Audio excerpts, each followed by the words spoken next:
Buddha makes it Buddha? extra special. He was giving us a side eye the entire Usually time. we just have an old tan wall behind us. So this is a big time, y'all. Instead of styrofoam.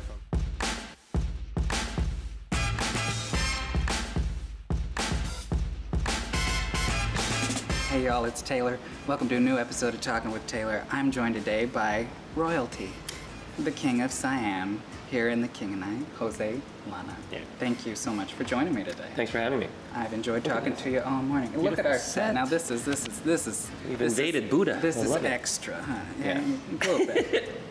So let's dive in. Okay. I'm anxious to learn so much about you. Jose, where were you born? I was actually born in Manila. Technically, I was born in Quezon City, which is within the Metro Manila area in the Philippines. Yeah, I moved here when I was 3 with my family, 3 years old. So I grew up in Northern Virginia near DC, but I'm a very proud Filipino American. That's wonderful. And you grew up outside of DC in a unique community. Yeah, I mean, I grew up in a very progressive Northern Virginia, Washingtonian community. It was very diverse. I actually went to a math and science magnet school. Okay. And my older sister did what she was supposed to do. She went to Cooper Union and MIT on full scholarship, and she's an engineer for the government now. And I was the artsy-fartsy younger brother. But all my best friends from high school are still my best friends today, and we all work in the arts. So I think the school was the math and science byproduct spewed arts kids. So inspired. Well, let's go back in time to and think about, I know I have a personal memory with The King and I where I was growing up in the Ozarks in a tiny little town. I remember sitting in my great-grandparents' living room and watching the film for the first time. Right. And, in an isolated community that I hadn't seen a whole lot of diversity, and I was probably maybe 5 years old. Right. And I just remember this incredible magic that happened and a message in a movie from a completely different time. Right. Do you have a memory? Yeah, when I was in middle school in Northern Virginia, I mean, a lot of touring companies like ours came through DC, and that's why doing this tour has been so important to me, because those touring shows that came through DC changed my life. I saw Les Mis and Cats and Phantom and all these touring companies. And it inspired me to go to my local video store and like rent the catalog of Rodgers and Hammerstein musicals. And I literally, I think, over the course of a couple of weeks, saw Carousel, Oklahoma, King and I, Sound of Music, all within days of each other. And watching those shows, it like birthed my obsession with musical theater, and it was always with R&H. And to be able to see how progressive R&H were in their time. They were always writing about racism and misogyny, and at the central core of almost all of their shows is an outspoken woman voicing her opinions against a misogynist man. You know what I mean? So the patriarchy. Exactly. And I think the genius of R&H is that they were able to tell these really progressive stories in a package of a family musical that became popular, so that these people would bring their kids to the show and sing along to the music, but then go home and realize, oh, it's a show about race, or it's a show about prejudice, it's a show about feminism. And I really do think that's why the genius of R&H is something that families can bring their kids to and talk about when they get home. Because especially now, I mean, the country is so divided right now in politics. If people can come see our show with their kids and grandkids, sing along to Getting to Know You, and then go home and talk about how the king and Anna were from different countries, and they were scared of each other at the beginning, but they were dancing at the end, is a beautiful message to tell any kid. It is, and I saw the show last night. It was really incredible, and I just sat there and I kept thinking about how truly timeless the show is. And I think about the Rodgers and Hammerstein catalog and how the Sound of Music is still so wonderful. Come on. But I sat there watching the show and I cried twice because I just with everything going on in the world, Right. to see this show with this soft, subtle but oh so powerful message. Right. that resonates so much today. So when did The King and I come into your professional life? Well, The King and I came to my personal life. It was huge. I was a freshman in college. I had just moved to New York with big Broadway dreams, and the '96 revival was auditioning, starring Lou Diamond Phillips and Donna Murphy. And on a whim, I decided to cut class and go audition for the show and maybe get a call back or something. And lo and behold, 6 months later, after about a dozen callbacks, I made my Broadway debut in The King and I revival 20 years ago as the young lover, as Lun Ta.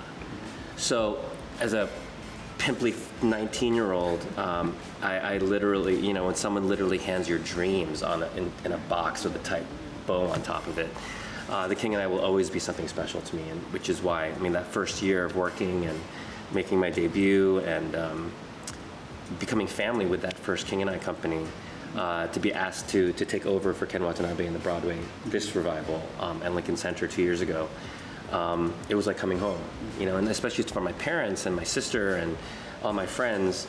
When we toured DC, when we went to the Kennedy Center, it was this huge full circle moment where all my high school friends, my teachers from high school, came and saw the show, and the last time they saw me was when I did The Last King and I 20 years ago. Right. And it's been a dream. So The King and I for me is always going to be special. The R&H Foundation, Ted Chapin, who is in charge of the R&H Foundation, I consider him a friend and mentor. That's amazing. And your Broadway catalog, you're kind of a Broadway icon in many ways. You've been involved in some pretty amazing. I have. Amazing I'm very, very productions. lucky. Yeah. What are some of your other favorites? Oh my gosh. I will never tire of talking about 25th Annual Putnam County Spelling Bee. Like, that was a gift of a show. Some of my best friends in my industry and my career are my co-stars from that show. We were a ragtag group of silly goofballs, and that you can't not talk about that show and not smile. I will always be proud to be Chip Tolentino. I got to name my character Chip Tolentino. And again, through social media now, I'm constantly getting messages. Hi, my name is Mark. I'm playing Chip in my grade school production of Spelling Bee. Hi, I'm playing Chip in my college production of Spelling Bee. And it's like this like constant club, and I always send a message back, welcome to the Bee.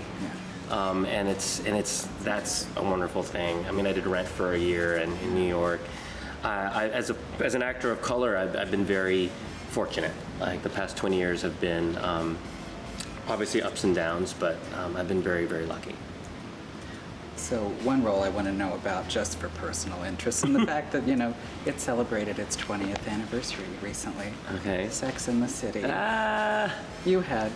You touched that show in some way. Oh my God. That was okay. I actually posted about it on social media when it happened. It was incredible. It was a gift. I actually here's the story. Actually, I had long hair.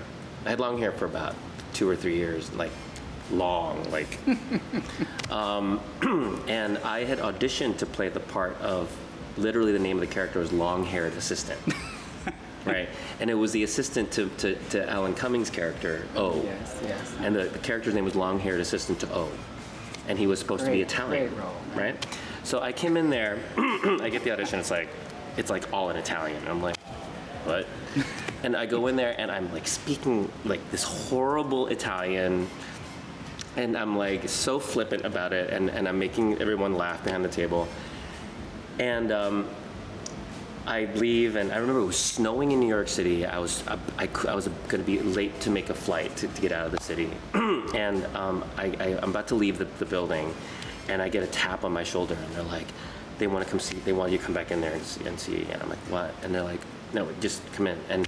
And Michael Patrick King was there, and he's like, I'm gonna say stuff to you, and I just want you to react to it with just your facial expressions and don't say a word. And I was like, okay. And he starts insulting me. He's like, nice shirt. And I'm like, is that your hair on purpose? And I'm like, And I just start rolling my eyes, and I'm making him laugh. And then I get the call the next day. They're like, well, they're writing a part for you. Margaret Cho is guest starring in the episode. They're going to write you in as her assistant. And it was like this dream. I'm like, I'm like, what? What? And so I got to spend 3 days on set with Margaret Cho. She and I became friends, and I just was her like wordless sidekick the entire time. And it was just that the show came at a really great time. All my gay friends in New York were like, including myself, were just like obsessed with the show. And I was a mini celebrity that summer when it came out. I threw a viewing party in my apartment, and it was just hilarious. And it was just, anyway. It's like the quintessential New York thing. And it became one of the best episodes ever. Oh, like the real me. She falls down in Fashion Roadkill. Oh, yeah, I love it. Yeah. Well, one thing we like to do on the show is we play a little game called Explain That Graham, in which I just nosily come up through and here. Yeah, I just know. I'm telling you, my fiance's always warning me, like, these posts are gonna come back to haunt you. Okay. Well, I'm just nosy, and I like to go through Instagram posts, and I like to get the story. Okay. So we'll go through them here. Ah, it's Charlie. Charlie. He's my dog. His name is Charlie. He's a Boston Terrier. He's an old man now. He's 13 now, and he's wonderful. He's the kind of dog. We always thought we'd get a dog that, like, when you come home, he like run to the door. And that's not Charlie. Charlie would be on the couch, and we'll come home. He's like, and he'll just put his head back down. Like, he's not a run to the door kind of dog. He's a roll your eyes kind of dog, and that's okay. Well, that's Charlie. And that's Charlie. Although his middle name is Dobby. You know, from Harry Potter. Yes. Big ears. I love Charlie Dobby. I love Oh my God! Like I said, spelling bee days. And Jesse Tyler Ferguson and I have known each other since we were 21 years old.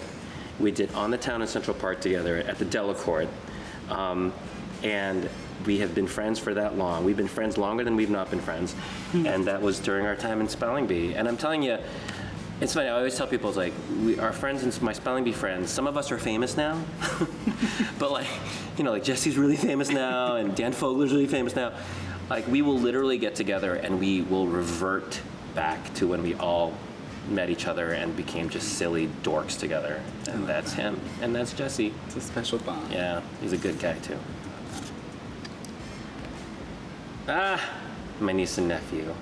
So that's Veronica on the right, and that's Max on the left. Maximus is his full name. And they're my pride and joy. They're like my favorite things in the world. That's my sister is my hero, and those two kids are my life. I love it. Yeah, they live in Boston. I love it. Well, speaking of pride, as it is Pride Month, Yes. I'd like to talk about your family. Okay. Tell me about your fiance. Well, my fiance's name is Eric. Eric Rose. He works in real estate developing in New York City. I always tell people, and he hates it when I say this, but people ask me what my partner does. He's the bad guy in every 80s movie that's gonna tear down the rec center to build a high-priced condo. So like Alan Rickman, Die Hard kind of situation? Perfectly. But like that's what he's an architect by trade. And then he went to the dark side and went to business school and got his finance degree, and now he builds big buildings and big towers. We've been together for 13 years. He's amazing. And actually, when this tour closes in August, 2 weeks later, we get married. So finally getting married, finally making it legal, and our parents could not be prouder. So Congratulations. thank you. To close the show, I like to always ask 3 philosophical questions. Uh-oh. Jose, We got Buddha behind us, so Yeah. that's a really... he's watching. He's so watching. Okay. I'm trying to be extra philosophical today and be on my best behavior. Jose, what is your biggest success? Gosh, my biggest success is being able to answer that question with the answer of my partner and my family and not my job. That's a good answer. With this amazing career that you've had, that spans across entertainment and pop culture, so many wonderful things, do you have any regrets? Do I have any regrets? Yes, but I think if I say them out loud, I give them more power than they should. No, I don't want to say in my life. I'm good. What are you most thankful for in this moment? My health. Yeah, you know, I mean, I mean, that's clearly a reflection of my age. I'm 42 years old, and just recently my body's been like, haha, you're not 25 anymore. No, and I'm just very thankful that I'm healthy and my family is healthy, and yeah, that's the old person answer. You know what I mean? I mean, it's totally true. I mean, especially now that I'm touring. Touring is a very physical job. Getting on a plane every Monday now and sleeping in a different bed every week, and finding a way to maintain your body and maintain your mind in different cities is a challenge. And so I'm just grateful for the health. Well, I am thankful that you're here with me today, and I'm thankful that you're here at Starlight with us. I'm so excited. And thanks for chatting with me. Thanks for having me, and thanks for the mojito. Cheers. Cheers. Ching ching. Thanks for tuning in to this week's episode of Talkin With Taylor. For more episodes like this, subscribe below and follow us on social media at KC Starlight. Rodgers and Hammerstein's The King and I is currently playing at Starlight Theater now through June 17th. Get your tickets at kcstarlight.com.